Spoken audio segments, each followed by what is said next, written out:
est 24. Et la radio d'opinion, c'est Hervé Gattegno.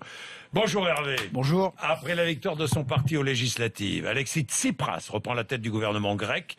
Votre parti pris, Tsipras, ne fait plus rêver personne, tant mieux. Mais que voulez-vous dire? On est passé du rêve à la réalité. Il est clair que Alexis Tsipras a dû changer complètement de ligne politique puisqu'il s'était fait élire au départ sur le refus de l'austérité et à l'arrivée, c'est lui qui va mener la cure d'austérité que l'Europe et le FMI ont imposée à la Grèce. Du coup, Tsipras, il ne fait plus rêver ceux qui voulaient une autre politique et il ne fait plus cauchemarder les créanciers de la Grèce qui voyaient en lui une sorte d'aventurier irresponsable. Du coup, on peut dire qu'il n'est ni dans le songe ni dans le mensonge.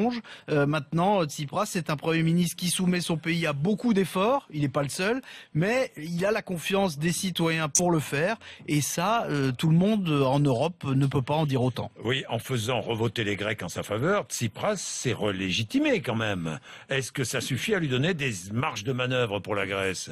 Alors il faut être lucide, les marges de manœuvre Il a été courageux, audacieux dans tous les cas. Les marges de manœuvre économiques, financières sont très étroites. La légitimité de Tsipras existe, même si l'abstention a été très forte, faut le rappeler.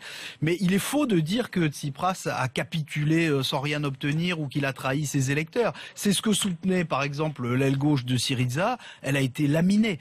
Si Tsipras a gagné 3 scrutins en 8 mois, c'est qu'une majorité de Grecs le voit aujourd'hui comme un homme honnête qui a fait ce qu'il a pu contre l'austérité. Il n'y est pas arrivé, ça tout le monde le sait, mais avant lui, il faut rappeler que la droite et la gauche n'avaient même pas essayé et que eux étaient responsables de la situation dans laquelle se trouve le pays. Donc à sa façon, Tsipras, il incarne la victoire de la sincérité et le choix de l'Europe, il faut toujours le rappeler, donc le contraire du politicien cynique qu'on a souvent décrit. Donc il ne fait plus rêver, mais il peut encore faire espérer. En définitive, les Grecs valident une politique d'austérité qu'ils ont refusée par référendum. Est-ce que c'est une leçon qui vaut pour toute l'Europe? C'est ce que veulent en tout cas faire comprendre la plupart des gouvernements européens, y compris de gauche, sans parler du FMI et de la Banque Centrale Européenne, qui plaident depuis le départ pour les restrictions budgétaires et le quasi-démantèlement de l'État grec. C'est eux qui ont proclamé que Tsipras était à genoux, pieds et poings liés. En réalité, les créanciers aussi ont changé d'avis dans cette affaire. Ils ont changé d'avis sur les effets négatifs de l'austérité, sur l'idée d'un réaménagement de la dette grecque, sur la lutte contre la corruption et la fraude fiscale dont Tsipras fait ses priorités, mais qui n'étaient pas du tout les priorités de ses créanciers. Les Grecs ont fait le choix de la rationalité, ils n'ont pas fait le choix du rationnement. Oui, le Front de gauche et le Front national qui le soutenaient et sont maintenant très critiques avec Tsipras. Ça vous paraît logique ou pas? Le Front de gauche, il espérait avoir trouvé une figure de proue au combat contre le social-libéralisme en Europe. Il en est pour ses frais, c'est très clair. Le seul point commun qui reste entre Mélenchon et Tsipras aujourd'hui, c'est la chemise blanche, c'est pas grand-chose.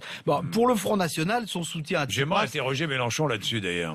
Le soutien du FN à Tsipras, lui, il était complètement factice. Le Front National espérait que Tsipras allait faire exploser l'euro, et puis finalement, c'est le contraire qui s'est passé. Quant à François Hollande, qui lui a complimenté Alexis Tsipras, on comprend au fond qu'il puisse admirer un homme qui a été réélu avec 36% des voix dans un pays où le chômage est à 26% et qui, lui, a su écarter son aile gauche. Tsipras, il faut le rappeler à François Hollande, est surtout un dirigeant qui a fait valider son changement de cap politique par un vote du peuple. Donc la Grèce n'a pas de leçons de gestion à nous donner, mais des leçons de démocratie, pourquoi pas? Oui, ça date d'il y a très longtemps, les leçons de démocratie venues de Grèce, en effet. Mais ça se perd pas, c'est comme le vélo. Merci Hervé Gattegno.